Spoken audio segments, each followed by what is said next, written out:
मित्रांनो नमस्कार. मी तुमचा मित्र doctor Sanjay Uttarwar, director Saregama culture group Nagpur, Pune, Mumbai.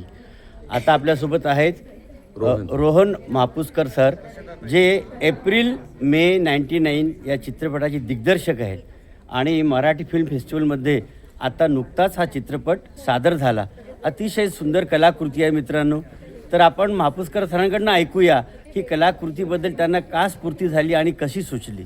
बापरे, नाही, माझं जीवन सर कोकणातलं आहे आणि प्रत्येकाच्या गावावरती स्वतःचं एक वेगळं विशिष्ट प्रेम असतं. अगदी बरोबर, अगदी बरोबर. एकतर मला माझ्या गावातली गोष्ट सांगायची होती, मला माझ्या आठवणींची गोष्ट सांगायची होती, बरोबर, मला माझं लहानपण सांगायचं होतं. अच्छा. आणि हेच लहानपण जसं माझं आहे तसं आपल्या प्रत्येकाचं आहे. तर ते प्रत्येकाच्या लहानपणामध्ये घेऊन जाण्याचा विषय मला सांगायचा होता की आता आपण सगळ्यांचं आयुष्य मोबाईलमध्ये अडकलंय, मोबाईलच्या जीवनामध्ये अडकलंय. तर मला म्हणजे आपण जगलेलं लहानपण अजूनही तिथंच आहे. येस, आपण तिथे मनाने लहान होऊ शकतो, आपण जगणं तिथंच आहे. तर मला असं ह्या सिनेमातनं एवढंच सांगायचं होतं की आता मोबाईलच्या आयुष्यामध्ये राहा, पण त्याच्यामध्ये मला असं वाटतं थोडं राहा, आपल्या लहानपणीत परत जा आणि की ते पुन्हा अनुभवता येणार. Very good, very good.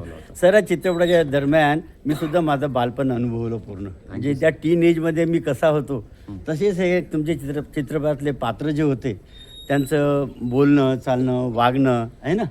तर खूप भावला सर तुमचा चित्रपट. तुम्हाला खूप खूप शुभेच्छा सारेगामा फॅमिलीकडनं आणि नागपूरकरांकडनं सुद्धा. Thank you sir. नेहमी येत चला सर. चला, थँक्यू सर. थँक्यू.